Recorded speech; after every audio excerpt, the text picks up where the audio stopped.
Hi everyone समस्त को आज क्लास रे स्वागत। आई होप आपण माने परीक्षा पे भल भाबरे तैयारी करूथिबे आ आपनकर परीक्षा को आखे रखी गोटे रिवीजन फुल कोर्स तैयारी करा जायछि। डेली आपण गोटे वीडियो दिया जिवो आ आज टॉपिक रहिछि Odia grammar row first topic Jote में वर्ण ता सहित यार प्रकार आ शब्द ऊपर कवर करबा। एते बहुत सारा क्वेश्चन प्रैक्टिस पई दिया जायछि। आपण माने निहाती भाबरे समय बाहर करके को देखंतु बहुत बहुत हेल्प कर परीक्षा रे। जदि क्वेश्चन आसे ए टॉपिक ताले ए भीतर ही आसीबो, बाहर गोटे भी क्वेश्चन आसीबो नाही। आ जदि आपण मन पाखरे बुक नाही ओटीटी परीक्षा पई ताले आपण माने को फॉलो करि पारिबे। पेपर 1 और पेपर 2 पई खाली एमसीक्यू दिया जायछि और बहुत बड़ा बड़ा एमसीक्यू दिया जायछि। ओके 5000 क्वेश्चन एठी दिया जायछि। प्रैक्टिस पई बहुत बहुत हेल्प करबा आपण को। वीडियो डिस्क्रिप्शन लिंक अछि, आपण माने को फॉलो करि पारिबे। ठीक अछि, तो चलते आम आरंभ करवा और वीडियो को लाइक करेंगे ता सहित डेली क्लास पे चैनल को सब्सक्राइब करेंगे। देखो प्रथम क्वेश्चन दि जाइए प्रत्येक जीव निज मनर भाव को किपरि प्रकाश करिथांती। एमाने ध्वनि द्वारा तो प्रकाश करें, अंगी भंगी द्वारा प्रकाश करें, आउ देछि इंगित द्वारा, आउ देछि ध्वनि और अंगी भंगी द्वारा। तारे टी ऑप्शन को आम राइट करूछु। इंगित माने कोन, अंगी भंगी माने इंगित भी जाउछि, माने आम हाथ हलेकी डाकिबा कि हाथ रे आमे बाय बाय करूछु, हाय करूछु, एटा इंगित जीव जोटा कि अंगी भंगी अंडर जाउछि। सेति पई ध्वनि और अंगी भंगी द्वारा आमे निजर मनर भाव को प्रकाश करि थाउ। नेक्स्ट क्वेश्चन अछि ध्वनि रो लिखित रूप को कोन कहंती। ध्वनि आमे जहा कहूछु ताकू ध्वनि बोली कहा जाय थाए, ताकू जदि आमे लेखिबा ताकू वर्ण बोली कहा जाय थाए। बुझिरा ध्वनि माने कोन, मु जहा कहूछि वर्तमान ताकू ध्वनि कहा जाय थाए और ताकू जदि आमे लेखि नेबा ताकू वर्ण बोली कहा जाय थाए। ओके, तापरे ध्वनि पद्धतिबद्ध न होले कोन हबो। जदि ध्वनि पद्धतिबद्ध न हबो ताले कोन हबो, प्रकाशित हुए नहीं, भूल हबो, माने तार अर्थ पूर्ण हुए नहीं। जदि ध्वनि पद्धतिबद्ध न हबो ताले अर्थटा पूर्ण हबो नहीं। ठीक अछि, ई ऑप्शन को आपण माने मन रखिबे। तापर क्वेश्चन दे जी वर्णर उच्चारित रूप को कोन कहा जाय थाए। वर्णर उच्चारित रूप को कोन कहा जाय थाए, ताकू ध्वनि बोली कहा जाय थाए। ऊपर आमे डिस्कस करथिले जोटा आमे लेखुछु ताकू वर्ण कहा जाय थाए, ताकू जदि आमे कहूछु बा ताकू आमे साउंड करूछु ताकू ध्वनि बोली कहा जाय थाए। ई ऑप्शन होछि राइट आंसर। तापर क्वेश्चन दे जाय छी ओडिया रे केतोटी व्यंजन ध्वनि रही छी। ओडिया रे केतोटी व्यंजन ध्वनि रही छी, 33, तापर 35, तापर 39 आउ देई छी 36 टी। आंसर ऑप्शन होछि ए ऑप्शन। 33 टी जो ध्वनि रही आउ 39 टा मैंने वर्ण रही आउ ध्वनि रही केते 33 ध्वनि रही। ओके 39 रो जोटा कि 25 टा होछि हमर वर्गीय व्यंजन आउ 14 टा होछि अवर्गीय व्यंजन। अगर हम याको डिस्कस करबा जदि आसीबो क्वेश्चन, आंसर हो 33 होछि राइट आंसर। तापर क्वेश्चन दे जाय छी ओडिया रे केतोटी स्वरध्वनि रही। ओडिया रे आमे जानिछु 8 टा मात्र स्वरध्वनि रही। जदि वर्ण कथा कहबा वर्ण टोटल रही 11 टा। ओके सेथिरु 8 टा ध्वनि कहा जाउछि, 8 ध्वनि। ए ऑप्शन हमें ठीक करूछे। तापर क्वेश्चन अछि स्वरध्वनि को महाप्रणय करिया पई काहा को व्यवहार करा जाय थाए। स्वरध्वनि को महाप्रणय करिया पई विसर्ग चिन्ह को यूज करा जाय थाए। ए ऑप्शन होछि राइट आंसर, विसर्ग चिन्ह को यूज करा जाय थाए। नेक्स्ट क्वेश्चन अछि प फ ब भ आ म उच्चारण दृष्टि क्यों व्यंजन माने हेई पारिबे। देखंतु प आमे जानिछु हमर जो वर्गीय व्यंजन अछि टोटल 25 टा वर्ण रही। याकू 5 भाग रे विभक्त करा जायछि। कोन कोन, गोटे होछि कंठ्य, नेक्स्ट होछि तालव्य, एटा 2 नंबर, ये होछि फर्स्ट नंबर। 3 नंबर होछि कोन, 3 नंबर हमें कहउछु मूर्धन्य बोली कह जाउछु, मूर्धन्य व्यंजन वर्ण। आ गोटे होछि दंत्य, आ गोटे होछि ओष्ठ्य। ओके जो कंठ व्यंजन का कहा जाय थाए, जो वर्ण आम कंठर उच्चारित हबो, क तापरे ख ग घ आ ङ, याकू कहा जाय थाए कंठ व्यंजन बोली कहा जाय थाए। तापरे आसे तालव्य का कहा जिवो, जे तालुर उच्चारित होउछि च छ ज झ आ न्य, याकू कहा जाउछि तालव्य व्यंजन कहा जाय थाए। तापरे आसला कोन, तापरे आसला मूर्धन्य। मूर्धन्य का कहा जिवो, गोटे होछि ट ठ द ढ आ मूर्धन्य, याकू कहा जाउछि मूर्धन्य व्यंजन बोली कहा जाय थाए। आ गोटे रहा कौन दंत्य दंत्य को माने हो पारे त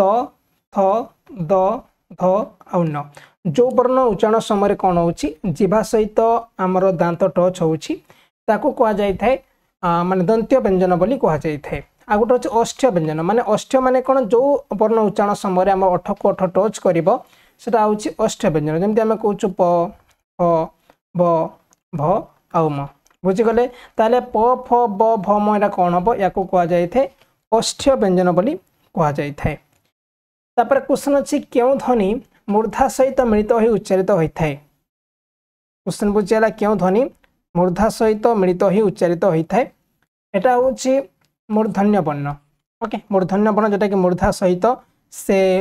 मिलित हो उच्चारित होता है। मूर्धा मैंने किए किए हे आमर जो ट है ठ है ड है ढ है मूर्धन है या कहुए मूर्धन्य वर्ण।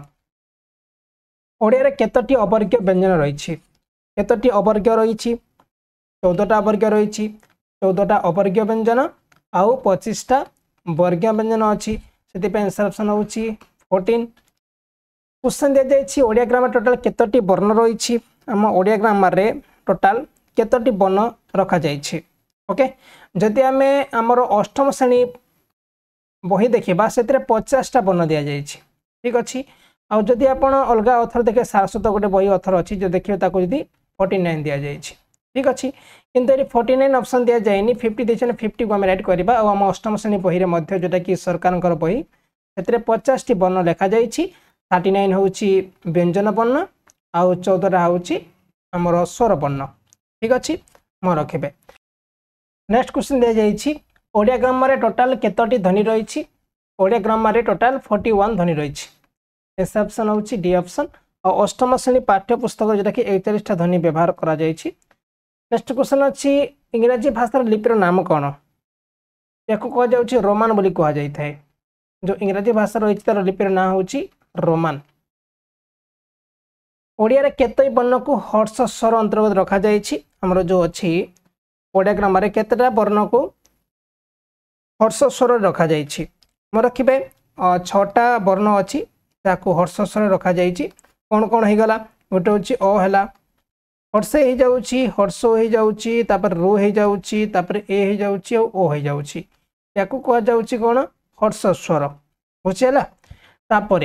आ गोटे क्वेश्चन दि जाइए ओडिया केते वर्ण को दीर्घस्वर अंतर्गत रखा जाइए मात्र 3टा जो रही 3टी वर्ण को दीर्घस्वर रखा जाइए कौन कौन गोटे हूँ आ तापर दीर्घई आउ दीर्घ ये 3टा को आम कौन करें कि दीर्घस्वर रखा जाइए ओके। तापर क्वेश्चन अच्छी ओडिया रे ओई आउ ओ को क्यों वर्ण कहुए थाए जो ओई रही आउ ओ रही या को वर्ण कहुए थाए या संयुक्त स्वर वर्ण बोली कहुए थाए ओके संयुक्त स्वर भी कहुपर आउ संयुक्त स्वर वर्ण भी कहुपर से आंसर ऑप्शन हूँ कौन सी ऑप्शन उभय क और ख उभय हम राइट आंसर। देखिए वर्गीय व्यंजन वर्ण केते गोटी वर्ग रे विभक्त करा जाइछि ऊपर आम डिस्कस करथिले 5टी वर्ग रे विभक्त करा जाइछि मु कोन कोन कहिथिले आपन आउ थरे लिखि दउछि कंठ्य हैला तापर तालव्य हो जाउछि तापर मूर्धन्य हो जाउछि तापर दंत्य हो जाउछि और अष्टय हो जाउछि टोटाल माने 5टी वर्ग रही और प्रति वर्ग रे 5टा वर्ण रही थाए एठी 5टा एठी 5टा एठी 5टा एठी 5टा बुझेला। तापर क्वेश्चन दिया जाइछि व्यंजन वर्ण केते भाग विभक्त करा जाइछि देखो जो व्यंजन वर्ण रही ओडिया ग्रामर ताको मेनली 3 भाग विभक्त करा जाइछि कौन कौन आपण माने कहिबे गोटे होछि हमर फर्स्ट होछि वर्गीय व्यंजन वर्गीय सेकेंड होछि अवर्गीय अवर्गीय आउ थर्ड होछि जाको कहा जाय थाए आश्रित व्यंजन कहा जाय थाए बा अजग बाह वर्ण बोली कहा जाय थाए ठीक अछि वर्गीय अवर्गीय आश्रित बा अजग बाह व्यंजन वर्ण आंसर ऑप्शन होछि 3। तापर क्वेश्चन अच्छी विसर्ग व्यंजन ध्वनि क्यों वर्ण अटे जो विसर्ग रही या को माने व्यंजन ध्वनि कहा जाय थाए या कहा जाय थाए आश्रित व्यंजन वर्ण बोली कहा जाय थाए आश्रित व्यंजन वर्ण को आम कहूँ अजगवाह व्यंजन वर्ण बोली कहा जाय थाए गोटे हूँ विसर्ग तापर चंद्रबिंदु आ गोटे रहा कौन कहले अनुसार अनुसार एसबू कौन कहुए एसबू कहुए अजग बाहु वर्ण भी कहुए या कहुए आश्रित व्यंजन बोली कहुए। तापर क्वेश्चन अच्छी युक्त वर्ण क्या कहुए युक्त वर्ण स्वरवर्ण सहित स्वरवर्ण जोग तापर स्वरवर्ण सहित व्यंजन वर्ण माने जोग और व्यंजन वर्ण सहित व्यंजन वर्ण जोग सी ऑप्शन को हम राइट करूछु। यदि व्यंजन वर्ण सहित व्यंजन वर्ण मिसिबो ताकू कहा जाय थे युक्त वर्ण बोली कहा जाय थे। जेंते हम कहूछु कतक्त आमे कहि परिबा गदग्ध तापर आमे कहबा सपस्प ए सब कोन ए सब होछि क सहित मिसिबो तापर ग सहित ह मिसिबो याकू कहा जाय थे युक्त वर्ण बोली कहा जाय थे। मात्रा का कहा जाय थे स्वरवर्ण सांकेतिक रूप को मात्रा कहा जाय थे जेटा कि स्वरवर्ण आकार मात्रा हला तापरे हर्षईकार मात्रा हला दीर्घईकार मात्रा हला हर्षकार मात्रा हला दीर्घकार मात्रा हला एकार मात्रा हला ए सब होछि कोन ए सब कहा जाय थे मात्रा कहा जाय थे आ स्वरवर्ण सांकेतिक रूप को मध्य मात्रा कहा जाय थे। क्वेश्चन अछि निम्नलिखित मध्यरु क्यों वर्णर सांकेतिक रूप नाही ओ वर्णर सांकेतिक रूप नाही देखंतु एठी अ जो दिया जायछि अ रो कोनोसी सांकेतिक रूप नाही आ रो आमे आकार मात्रा करूछे ई रो आमे करसे की गले आमे कोन पाउछु माने अ रो ऊपर आमे हर्षई मात्रा लगाउछु करसे की होउछि तबे दीर्घ मात्रा लगाउछु आमे सो मात्रा रही थाए किंतु अ रो कोनोसी मात्रा न थाए बा आकर सांकेतिक रूप किछि नाही। संस्कृत और हिंदी भाषार लिपिर नाम कौन जोटा कि संस्कृत और हिंदी भाषा जो अच्छी तार लिपिर नाम कौन से हूँ देवनागरी लिपि देवनागरी लिपि। क्वेश्चन अच्छी काठ पथर तालपत्र कागज आदि चिकण पृष्ठार ध्वनि लिखा जाता कौन कह जाए जोटा काठ है पथर है तालपत्र है कागज है यार चिकण पृष्ठ जो ध्वनि लिखा जाए कौन कह जाए लिपि बोली कह जाए। ओके मन रखिए जोटा कि काठ हो पथर हो कि तालपत्र कि कागज लिखा जाइथिबो। क्वेश्चन ट वर्ग को आउ क्यों अन्य नाम जना जाए ट वर्ग को मैं कौन कही था मूर्धन्य व्यंजन भी कह जाए ओष्ठ को प वर्ग कह जाए कंठ को क वर्ग कह जाए तालव्य को च वर्ग कह जाए और मूर्धन्य व्यंजन कहीं कह जाए ट रु आरंभ हो ठ ड आ मूर्धन। ध्वनि गुड़िकर लिखित रूप तथा सांकेतिक रूप कौन कह जाए वर्ण बोली कह जाए जहाँ भी आम बर्तमान कहूँ मुझे लिखि ना खातार वर्ण कह लिखित रूप। क्वेश्चन अच्छी ध्वनि को दीर्घकाल स्थायी रूप देउथिबारु ताकू कौन कह जाए जे कि ध्वनि को दीर्घकाल स्थायी रूप दे थाए से होछि अक्षर दे थाए अक्षर होछि राइट आंसर। मुख गहर और नासिका साहाय्य क्यों ध्वनि क्यों वर्ण उच्चारित होती जोटा कि आमर मुख गहर कि नासिका होइथिबो जेमि कहू उ न म निय ए सब होछि कोन आम नासिका ध्वनि कह जाउछि आ एटा मुख गहरु मध्य जोटा कि उच्चारित होई थाए सेते सी ऑप्शन को हम राइट करूछे। स्वर ध्वनि काहाकू कह जाय थाए जो ध्वनि कहार साहाय्य नहीं न नहीं आपे आपे उच्चारित हबो एठी न हबो माने जो ध्वनि कहार साहाय्य न नहीं आपे आपे उच्चारित हबो ताकू कह जाय थाए स्वर ध्वनि बोली कह जाय थाए। ओके कहार साहाय्य न बनिए ऑटोमेटिक निजे निजे उच्चारित होई पारिबो। स्वर ध्वनि साहाय्य रे जो ध्वनि उच्चारित होय ताकू कोन कह जाय थाए जो ध्वनि जोटा कि स्वर ध्वनि साहाय्य रे उच्चारित हबो ताकू कह जाय थाए व्यंजन वर्ण बोली कह जाय थाए। ये मेनली प्राथमिक स्तर पाठ्यपुस्तक रे केतोटी स्वरवर्ण शिक्षा दिया जाय थाए ऊपर आम कवर करथरे मात्र 11टा माने स्वरवर्ण शिक्षा दिया जायछि। नेक्स्ट क्वेश्चन देछि स्वरवर्ण सांकेतिक रूप कौन कह जाय थाए या आम कवर करथरे मात्रा कह जाय थाए। प वर्ग को आउ क्यों अन्य नाम रे जाना जाय थाए प वर्ग को आम कौन कहूछु या ओष्ठ्य व्यंजन भी कह जाय थाए कहीं ना ए जो ओष्ठ्य व्यंजन प हला फ हला ब हला भ हला एठू आरंभ होई थाए कंठा क रु आरंभ होई थाए तालव्य च रु आरंभ होई थाए आ मूर्धन ट रु आरंभ होई थाए हेति में याकू प वर्ग मध्य कह जाय थाए ओष्ठ्य व्यंजन को। तापरे उच्चारण दृष्टि हिसाब रे स्वरवर्ण गुडी नाम कौन जो उच्चारण दृष्टि रे आम स्वरवर्ण देखिबा गोटे होछि हर्ष स्वर हबो गोटे होछि दीर्घ स्वर हबो। ओके मु जो ऊपर कवर करथिली अ हला तापरे हमर हर्षई हला तापरे हमर हर्षौ हला रु हला ए हला याकू कह जाय थे कोन हमर हर्ष स्वर कह जाय दीर्घ स्वर माने कोन दीर्घौ हला तापरे हर्षई हला तापरे आमे कहूछु आ है या आम दीर्घ स्वर कही था ताले उभय हम राइट आंसर माने उच्चारण दृष्टि हिसाब से स्वर वर्ण गुड़िक नाम हूँ ह्रस्व स्वर आ दीर्घ स्वर। तापर व्यंजन वर्णर सांकेतिक रूप कौन कहुए व्यंजन वर्ण जोटा हो तार माने सांकेतिक रूप कौन कहुए फला बोली कहुए जमी आम कौच बफला लफला मफला नफला ओके या कहुए फला बोली कहुए आम लिखुच विप्लव विप्लव ओके आम कौच पद्म ये कौन मफला यूज कर लफला यूज कर ओके। तापर क्वेश्चन अच्छी फुसफुस आसुवा वायु निर्गत होला बेले मुखर जो अंश को स्पर्श करे ताकू कौन कहते बुझला क्वेश्चन जे फुसफुस आसुवा वायु निर्गत होला बेले मुखर जो अंश को स्पर्श करें ताकू वायु द्वारा भूल हम षड्यंत्र भूल हम मुख गहर ये भूल हम कथन अंग बोली कहुए जो आम फुसफुस आसुवा जो वायु निर्गत होला जो जगह टच करुच्ची ताकू कथन अंग बोली कहुए। तापर अच्छी क्वेश्चन कचट तप ए तालव्य वर्ण कौटा देखो तो कटा आम कौन कौचु कंठ्य बोली कहूँ कंठ्य व्यंजन। तापर च हूँ कौन च को आम कौचु तालव्य बोली कहूँ। तापर टटा कौन हम टटा आमर हो जाऊँगी आमर मूर्धन्य हो जाऊँगी मूर्धन्य आउ तटा हूँ कौन दंत्य हो आउ गोटे प या आम कौचु अष्ठ्य बोली कहूँ आंसर ऑप्शन कौन हम यही जो रहा चटा च को आम कौचु तालव्य बोली कहूँ तालव्य व्यंजन वर्ण। तापर ओडिया ग्रामर वर्गीय व्यंजन केतेटा अच्छी आम ऊपर कवर करथिले 25टा टोटाल जो वर्गीय व्यंजन रही। आश्रित वर्ण कौन हो पार क्या आश्रित वर्ण बोली कहुए जो अजग भाव वर्ण रही जोटा कि आम कौच विसर्ग है अनुसार है तापर आमर जो चंद्रबिंदु है या कहुए आश्रित वर्ण बा अजग भाव वर्ण बोली कहुए। न आउ म क्यों स्थान रहिले ता अनुनासिक हुए ना जदि आम न आउ म को कौ जगह रखा ताहले से औनासिक हम ना मनकर मुझे कहूँ मनकर जो कान ओके कान कहले कौन होमर नासिका हो नासिकार उच्चारित नटा होची बर्तमान भगवान राम राम म कहले कौन राम माने आमर टिके नासिकार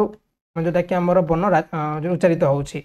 जदि मुझे माने न को आगे रखी मनकर मुझे कहूँ नासिका नासिका एथरे कौन नाटा जो आम न रोचे कि नवरत्न नवरत्न एथरे नटा कौन माने कौन होची माने अनुनासिक भाव में यूज करा जाउ नै बुझिला मनीष एथरे भी आमर मटा नासिका भाव में यूज करा जाउ नै सेति आंसर होचे आरंभ रे जदि आरंभ रे आपनकर न आउ म रहइबो ता अनुनासिक हुए नाही। तापर क्वेश्चन अछि ज र ल व ए वर्ण गुडी को अंतस्थ वर्ण कहा जाय काहे कि एगुड़िक वर्णमाला शेष में थाए एगुड़िक वर्णमालार शेष में रहा कथा आउ एगुड़िक वर्गीय व्यंजन शेष में थाए ठीक अच्छे आपको आम राइट करुचु एगुड़िक वर्गीय व्यंजन शेष में थाई कहीकि आपको आम कहूँ कौन अंतस्थ वर्ण बोली कहूँ गोटे हूँ ज गोटे हूँ र गोटे हूँ ल आ गोटे हूँ ओ। तापर क्वेश्चन अच्छी प्रत्येक वर्गर क्यों वर्ण अल्पप्राण व्यंजन अटे अल्पप्राण माने कौन जो वर्ण उच्चारण समय कम वायु निर्गत हम ताकू कहुए अल्पप्राण बोली कहुए जमी आम कौचु क ग आउ एटा कौन या आम कहूँ अल्पप्राण कहूँ बुझेगा आम कह मनक ट ड आउ मूर्धन आम कह त द आउ दंतन आम कह प ब म हो पार ताकू कहुए अल्पप्राण बोली कहुए। आउ जो रहा द्वितीय आउ चतुर्थ या कौन कहुए या महाप्राण कहुए महाप्राण माने कौन जदि आम ख उच्चारण करुचु ख माने अधिक वायु निर्गत होची मनकर घ उच्चारण करबा आम घ अधिक वायु निर्गत हम से जो वर्ण उच्चारण समय कम वायु निर्गत होची ताकू कहुए अल्पप्राण आउ जो वर्ण उच्चारण समय अधिक वायु निर्गत होची ताकू कहुए महाप्राण बोली कहुए। निम्न ध्वनि मानकर क्योंटा नासिक ध्वनि नुहे देखो म तो नासिक ध्वनि हो पार न भी नासिक ध्वनि हो पार अण भी नासिक ध्वनि हो पार कि प को आम नासिक ध्वनि कहवा ना कहीं पर कौन सी आमर नाकरू उच्चारित होना निम्नलिखित मध्य क्योंटा एक जुक्ताक्षर अटे क्या आम जुक्ताक्षर कहूँ देखो आप देखिपे ओ को तो जुक्ताक्षर कहुपर ना ओ की भी कहुपर ना किंतु क्ष को एक जुक्ताक्षर कहुपर क्ष एक जुक्ताक्षर कहुए। क्वेश्चन अच्छी क वर्ग को आउ क्यों अन्य नाम जाना जाए क वर्ग को आम आउ कौन कहूँ कंठ्य व्यंजन बोली कहुपर ना नहीं कंठ्य व्यंजन वर्ण आंसर हूँ डी ऑप्शन कंठ्य व्यंजन कहुए। क्वेश्चन अच्छी निम्न वर्ण मान मध्य उष्म वर्ण क्योंटा उष्म वर्ण क्या कहुए जो वर्ण उच्चारण बेले वायुर गतिर संघर्ष घटी उच्चारित होता है कहुए उष्म वर्ण बोली कहुए जमती आम कहूँ तालबेश मूर्धनी स दंत स ए सब हूँ गोटे गोटे उष्म वर्ण ओके ताले तालबेश हूँ राइट आंसर। आम वर्णमाला शेष वर्ण किए आम जो वर्णमाला यूज करुचे ओडिया ग्रामर तार शेष वर्ण किए से हूँ क्ष ओके क्ष हूँ आम ओडिया ग्रामर ओडिया वर्णमालार शेष वर्ण बोली कहुए देखिए युक्त व्यंजनटी चिन्ह कौटा युक्त व्यंजन हो पार देखु क है ग है च है आउ देती आमर स्प देती स्प हूँ गोटे युक्त व्यंजन हो पार ओडिया ग्रामर रे केतोटी आनुनासिक युक्त व्यंजन रही माने युक्त वर्ण रही आम ओडिया ग्रामर रे तापर क्वेश्चन दे जाइए ओडिया ग्रामर रे केतोटी आनुनासिक युक्त वर्ण रही आनुनासिक मन रखु 20टा आनुनासिक युक्त वर्ण रही आम ओडिया ग्रामर रे अर्थ प्रकाश करुवा गोटे वर्ण बा एकाधिक वर्णर समस्या को कौन कहुए कहुए शब्द बोली कहुए अर्थ प्रकाश करुवा गोटे वर्ण हो पार कि एकाधिक वर्णर समस्या को आम कहूँ कौन शब्द बोली कहु जमी आम कहूँ मनकर रमट हो पार शब्द हो पारनि कि कहवा मटर मटर ये शब्द हो पार ये तीन टा वर्ण ये अच्छी किंतु तार कौन अर्थ बुझौ ना है आउ एठी कौन मटर अच्छी यार अर्थ बुझाऊँ मटर माने कौन मटर माने गोटे हूँ प्रकार खाद्य विशेष कि मटर गोटे प्रकार हूँ आमर जीवाशा गोटे वस्तु आम कहीपर ठीक अच्छे निम्नलिखित मध्य क्या अविभाज्य वर्ण बोली कहुए क्या आम अविभाज्य वर्ण बोली कहूँ ये ऑप्शन दि जाइए विसर्ग तापर अनुसार चंद्रबिंदु आ उभय बीसी देखो तो अनुसार है आउ चंद्रबिंदु या आम कहूँ अविभाज्य वर्ण बोली कहुए गोटे शब्द गोटे बा एकाधिक वर्ण बाहर करदेले ताहा शब्दर क्यों गुण को क्षुण्ण करें जदि आम गोटे शब्द दि जाइए आउ से गोटे वर्ण कि एकाधिक वर्ण यदि बाहर करदेबा ताले कौन घटना मात्र अर्थ प्रकाश हम ना जमी आम कहूँ मटर ये आम जी तो आउ मटा काटिदा रटा कौन हम तार अर्थ किसी अच्छी ना से अर्थ प्रकाश तार हम ना गोटे शब्द बा गोटे वर्ण में काटी गोटे शब्द गोटे वर्ण काटिदेला कौन गुण को अक्षुण्ण कर जोटा कि अर्थ प्रकाश आउ करना निम्न केउटा निरुनासिक चिन्ह कौटा निरुनासिक ये दि जाइए म न न ये सब को कह कौन नासिक कहुए गटा हूँ निरुनासिक से ग ऑप्शन को आम ग जो दि जाइए ही राइट आंसर हम जो शब्द रे कौन प्रत्यय जोग हो न था कौन कहती कहुए मौलिक शब्द बोली कहुए मौलिक शब्द मैंने मौलिक शब्द रु गोटे वर्ण आम काटी पार वर्ण काटी दौर तार अर्थ हानि घटीज कहुए मौलिक शब्द बोली कहुए आउ जो रहा जैविक शब्द व्युत्पन्न शब्द विपरीत शब्द यहाँ मुझे आपको नेक्स्ट जो आम शब्द क्लास पढ़ा से समय पूरा डिटेल्स बुझेबी आपन को बुझीजे आपण मैंने तापर देखिए भाषार सर्वनिम्न एकक कौन कहुए जोटा भाषार आमर जो सर्वनिम्न एकक रोचे कौन कह ध्वनि बोली कह ठीक अच्छे ध्वनि बोली आम कहूँ तापर च वर्ग को आउ क्यों अन्य नाम जना जाए आम ऊपर कवर कर तालव्य व्यंजन बोली कहुए देखो ये सब क्वेश्चन बारंबार बारंबार परीक्षा रिपीट होना मुझे कहीदी आपन को तापर उच्चारण अनुसार स्वरवर्ण केतटा अच्छी आमर जो उच्चारण देखा उच्चारण अनुसार आमर स्वरवर्ण केतटा अच्छी आम कहूँ 2टा अच्छी ओके गोटे हूँ हर्ष स्वर आ गोटे हूँ दीर्घ स्वर तापर क्वेश्चन अच्छे निम्नलिखित वर्ण मान मध्य अघस व्यंजन वर्ण केउटा अघस अघस क्या कहुए रखु वर्गीय व्यंजन वर्णर प्रति वर्गर जो प्रथम 2टा वर्ण हम ताकू अघस बोली कहुए क ख गोटे हो पार अघस व्यंजन हो पार मन रखे वर्गीय व्यंजनर जो फास्टा माने फास्ट 2टा लेटर रति वर्गर ताकू कहुए अघस व्यंजन कहुए जमी आम कहूँ क ख है तापर आपण मैंने कहे आम रहा च छ है तापर आम लिखिपर आम ट ठ लिखिपर तथ लिखिपर तापर आम प फ लिखा या आम कहूँ आमर अघस व्यंजन बोली कहुए आ गोटे क्वेश्चन दि जाइए निम्नलिखित वर्ण मान मध्य सघस व्यंजन क्या कह सघस व्यंजन सघस माने कौन जोटा कि आमर प्रति वर्गर वर्गीय व्यंजनर प्रति वर्गर जो 3 नंबर लेटर 4 नंबर लेटर आ जो 5 नंबर लेटर अच्छी ना या कहुए कौन या आम कहूँ सघस व्यंजन बोली कहूँ जमी आम लिखिपर ग घ आउ उ है आम लिखिपर तापरे ज झ आउ निय ओके लिखिपर द ध न लिखिपर तापर आम ठ ठ नहीं ड ढ आ मूर्धन लिखिपर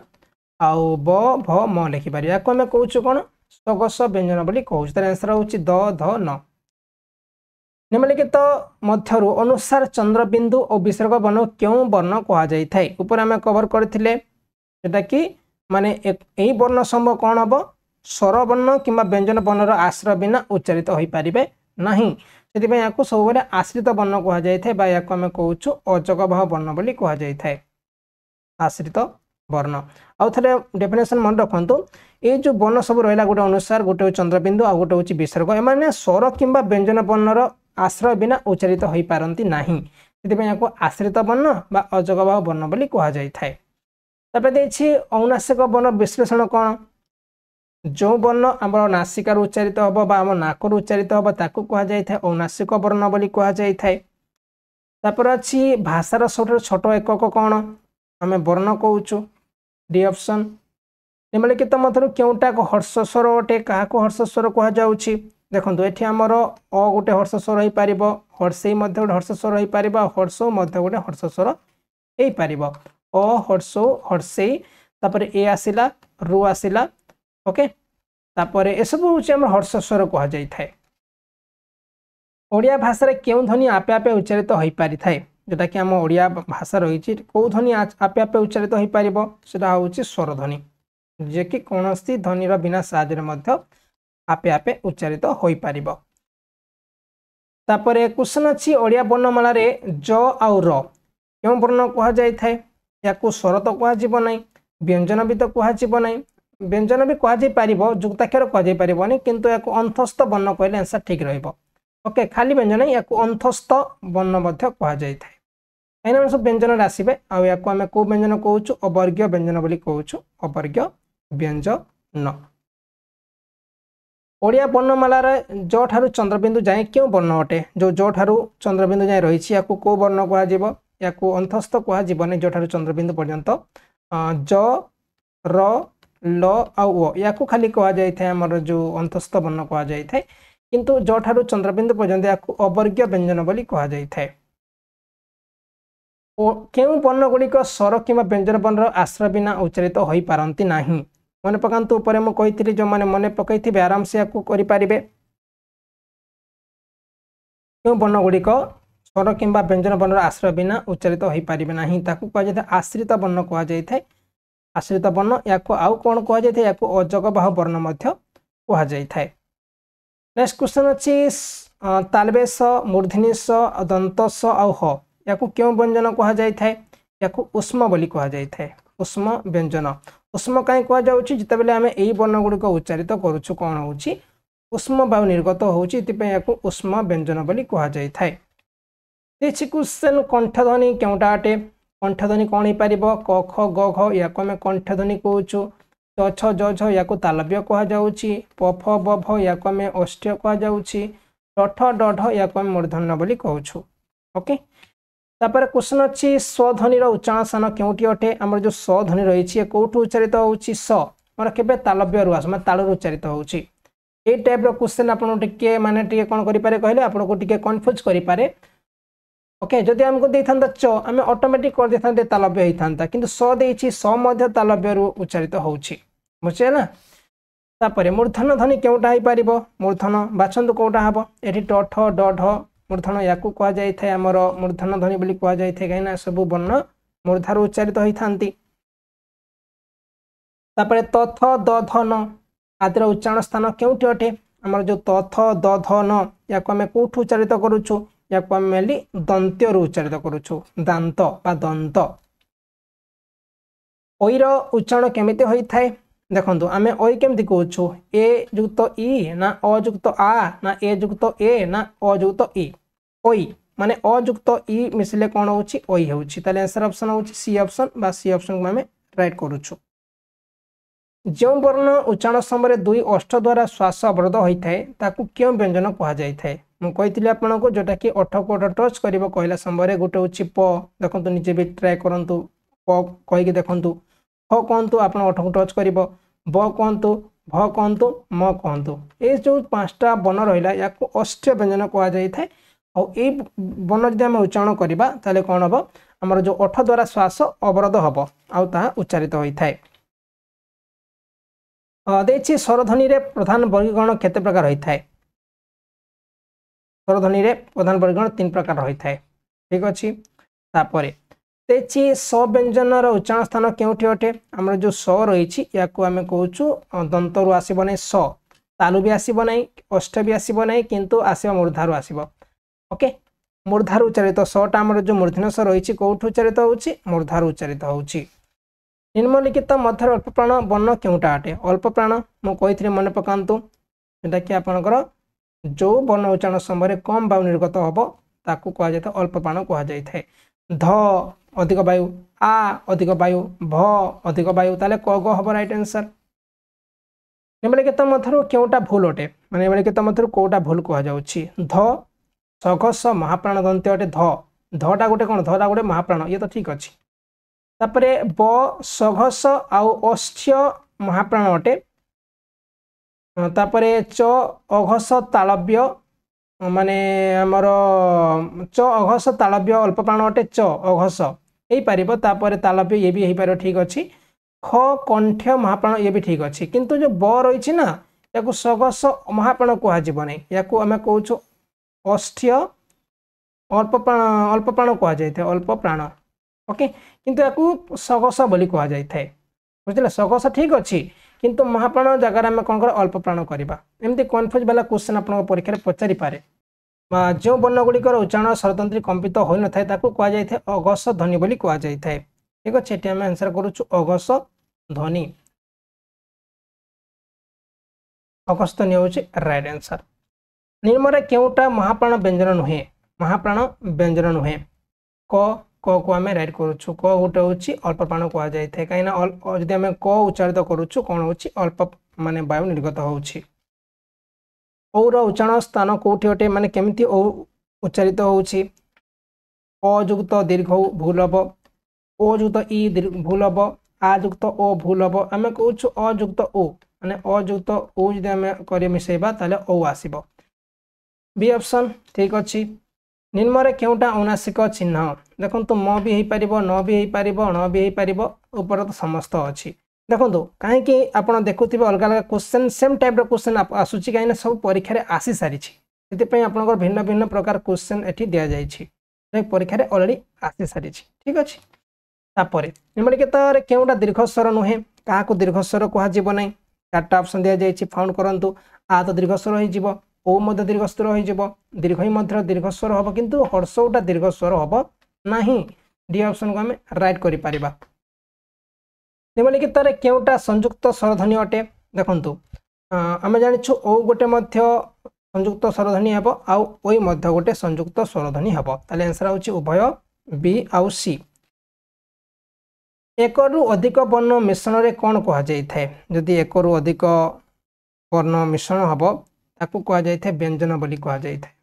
अक्षर बोल हम स्वर बोल हम अनुसार बोल हम या व्यंजन बोली कहुए ओ है हर्षई है तापरे च है छ है ज है झ है ज है तापरे स है ये सब कौटू उच्चारित होती इजी क्वेश्चन प्रथमे तो आम अ छाड़ी दिंतु दीर्घ छाड़ी दिंतु तापरे छ छाड़ी दिंतु ये सब कौन च छ ज झ ये सब 4टा रहा मैंने कौट उच्चारित होती मैंने उच्चारित तालु उच्चारित होती तालु को आम राइट करुचु ओके आने भी आमर जो अ दीर्घ आउ स एमाने तालु उच्चारित होती। निम्न मध्य अष्ठ्य वर्ण केउटा अटे अष्ठ्य वर्ण फ को आम अष्ठ्य वर्ण कहूँ कहीं फ उच्चारण करुचु आमर ओठ को ओठ टच करुच्ची या अष्ठ्य व्यंजन बोली कहुए। काकल्य वर्ण कौटा हो पार देखो काकल्य वर्ण हूँ ह को आम कहूँ काकल्य वर्ण बोली कहूँ ओके मोर सब काकल्य वर्ण से ह ही होता है। प्रत्येक वर्गर क्यों वर्ण सगस व्यंजन अटे प्रति वर्गर कौटा आम सगस बोली कहूँ हाँ यार ठीक अच्छे आपण मैंने यार जो आंसर रही कौन करेंगे यार आंसरटा आप कमेंट जनइबे देखा केतटा पिलांकर आंसर ठीक रोचे ऊपर तो बहुत मुझे डिस्कस कर सारी आउ थे क्वेश्चन आसला आप यार आंसर वीडियो डिस्क्रिप्शन देवे। नेक्स्ट क्वेश्चन अच्छी ओडिया ग्रामर रे केतोटी शुद्ध स्वरध्वनि रही आमर जो रही ओडिया ग्रामर रे केतेटा शुद्ध स्वरध्वनि रही मात्र 6टा शुद्ध स्वरध्वनि रही। तापरे नेक्स्ट होची जर उच्चारण स्थान केउटा अटे ज ऊपर आम डिस्कस करथिले जर उच्चारण स्थान होची ताळुरु। ओके म वर्णर परिचय दियो। प्रथमे तो म होची कोन म होची हमर दंत्य भूल हबो कंठ मत भूल हबो दुईटा कैंसिल हो गला। तापर म माने कोन याको हमें प फ ब भ म म गोटे होची अल्प प्राण जति आंसर ऑप्शन होची हमें कहूछु ए ऑप्शन बी ऑप्शन को भूल करबा कहीं ना ठी अष्ट तो हबो मटा म उच्चारण समय हमर ओठ गोट टच करूची ता सहित सगस भी हो जाउची ता सहित अल्प प्राण भी हो जाउची माने कम भाव निर्गत होई थाए। निम्नलिखित मध्यरु केउटा अवृत्तकार स्वर वर्ण अटे काकू कुआ जाई थाए हमर जोटा कि अवृत्तकार स्वर वर्ण कुआ जाई थाए एटा होची दीर्घई याकू कुआ जाई थाए अवृत्तकार स्वर वर्ण बोली कुआ जाई थाए। तेची सगस वर्ण केउटा अटे निम्नलिखित मध्यरु काकू सगस कुआ जाई थाए गोटे होची प याकू तो कुआ जीवनी थ याकू भी कुआ जीवनी स याकू भी कुआ जीवनी याकू कुआ जाई थाए सगस बोली कुआ जाई थाए। सगस माने कोन 3 नंबर 4 नंबर आउ 5 नंबर अगस माने कोन फर्स्ट नंबर आउ सेकंड नंबर। तो वर्ग को आउ क्यों अन्य नंबर जाना जाई थाए तो को हमें जोटा कि दंत्य व्यंजन भी कहा जाई थाए। ओडिया रे उष्म व्यंजन केते गोटी अटे जो ओडिया में यूज करूछे ओडिया रे हमर जो रहिछि उष्म व्यंजन केतरा अछि 4टा अछि कोन कोन गोटे होछि तालबेस गोटे होछि मूर्धन्यस गोटे होछि दंतस आ गोटे होछि ह 4टा रहिछि। हमले के तरे केउटा ट वर्ग र नहे तो धटा हमर ट वर्ग आसीबनी याको हमें प वर्ग रे आसुछु सॉरी प वर्ग आसीताए ट वर्ग याको हमें दंत्य वर्ग भी कहा जाई थाए आउ ट वर्ग को हमें कोन कहउछु मूर्धन्य वर्ग भी कहा जाई थाए। निम्नलिखित मध्यरु केउटा महाप्राण वर्ग अटे महाप्राण देखंतु ठ याको हमें कहउछु महाप्राण बोली कहउछु। ओके तापरे हमर एठी क क च ज र ल आउ ध च ड ए जो रहला हमर गोटे होछि ख छ आउ ढ याकू कहा जाई थाए महाप्राण बोली कहा जाई थाए। ब क्यों व्यंजन अटे बटा को हमें कहउछु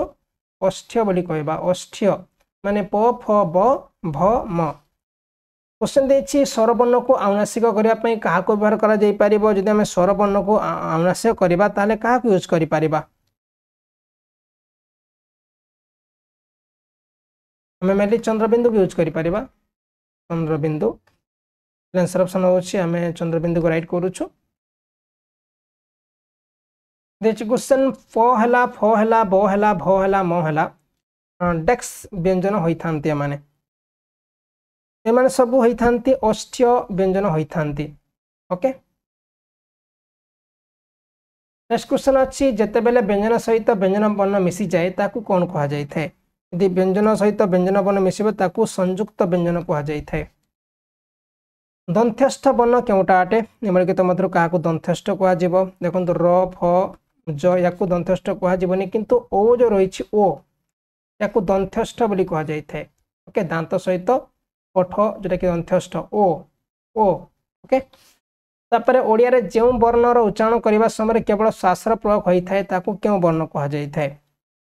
ताकू हम कहउछु अगस वर्ण बोली कहि थाउ जेटा कि केवल श्वासर प्रयोग हबो ताकू कहा जाई थाए अगस व्यंजन बोली कहा जाई थाए।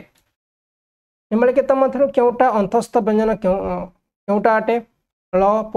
च आउ ट ल गोटे होछि अंतस्थ वर्ण। तापर क्वेश्चन दे जाइछि जिह्वार प्रकार दृष्टि स्वरध्वनि केते प्रकार अटे एटा होछि 3 प्रकार रही थाए जेटा कि जिह्वार प्रकार प्रकारज दृष्टि हिसाब रे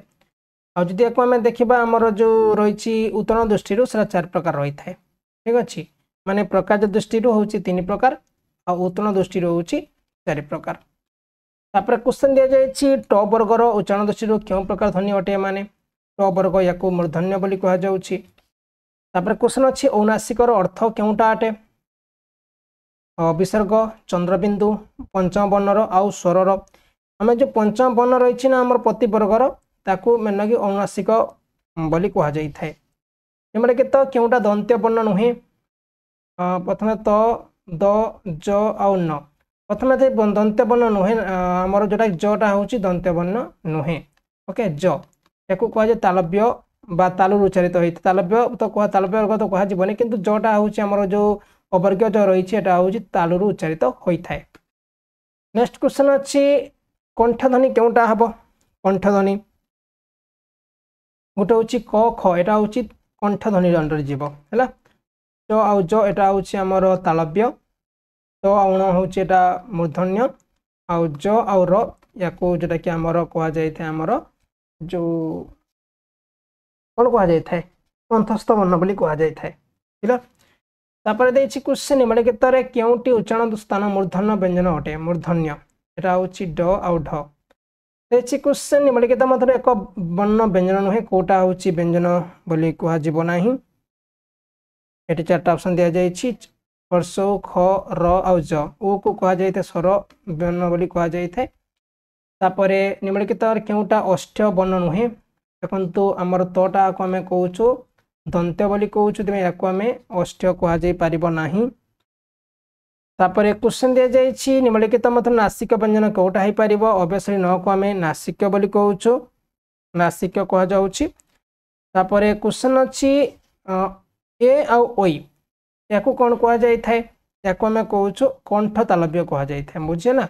गोटे हूँ ए आ गोटे हूँ ओई या कह जाए कौन कंठ तालव्य कह जाए मूर्धन भूल हम नासिका भूल हम अष्ट भूल हम क्ष ध्वनि क्यों स्वर अंतर्गत अटे जो क्ष रही मेनली संयुक्त वर्ण या कह जाए मन रखिए तापर घर उच्चारण स्थान क्यों अटे घटा कौट उच्चारित होंठर उच्चारित होमलिखित क्यों वर्ण उच्चारण दृष्टि दंत्य नुहे दंत्य नुहे माने कौन टटा को दंत्य आम कहबानी या कह जाऊँगी मूर्धन्य कह जाऊँगी क्ष वर्ण केमिति तैयारी होइछि हमर जो क्ष वर्ण अच्छी केमिति तैयारी होइछि आमे मन को क प्लस स प्लस अ ताले आंसर होछि ए ऑप्शन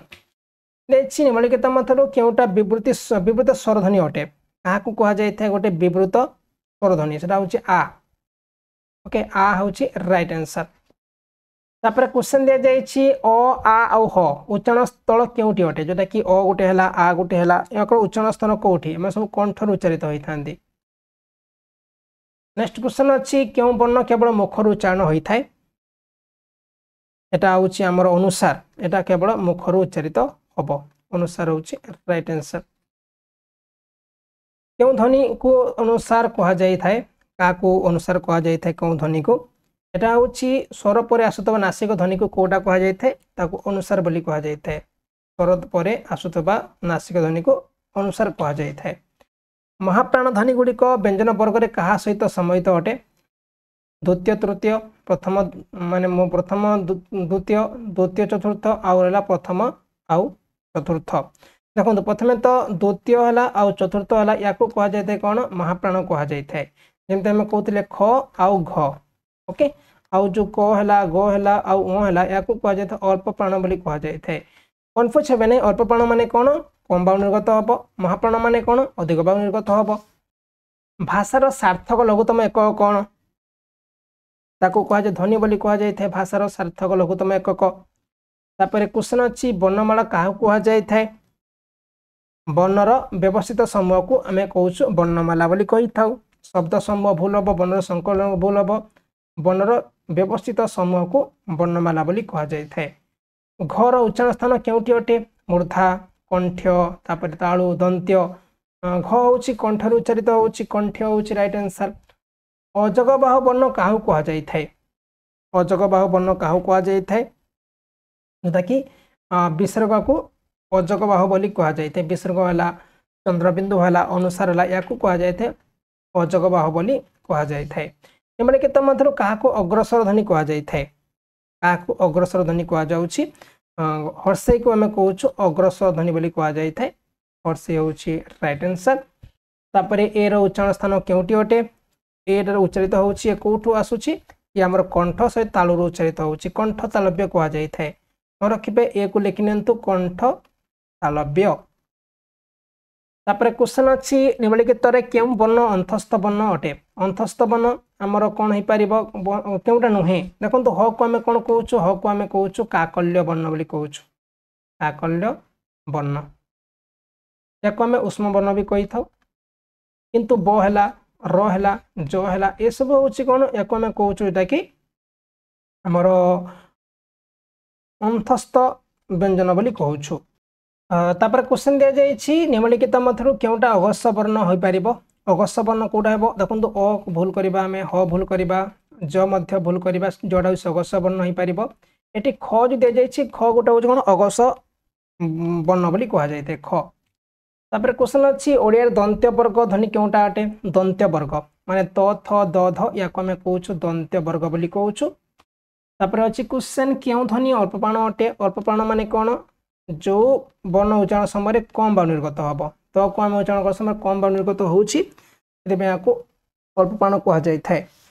ओडियार क्यों वर्ण सगस ओष्ठ्य तालपे अल्पप्राण होपर आमर जोटा व्यंजन ध्वनि भी हो प्रथम तो सगस माने प्रथम ओष्ठ्य चेक करे ओष्ठ्य कौन हो पार ओष्ठ्य हूँ ब ओके और बटा आमर सगस भी हो पार अल्पप्राण भी हो पार ताले ब हूँ राइट आंसर। निम्नलिखित मध्य केउटा हर्ष स्वर अटे क्या आम हर्ष स्वर कहूँ देखु गोटे हूँ दीर्घ स्वर अच्छी आ गोटे हूँ हर्ष स्वर अच्छी ताले हर्षे हूँ गोटे कौन कहले हर्ष स्वर कहुच्छी हर्षे हूँ गोटे हर्ष स्वर हो पार।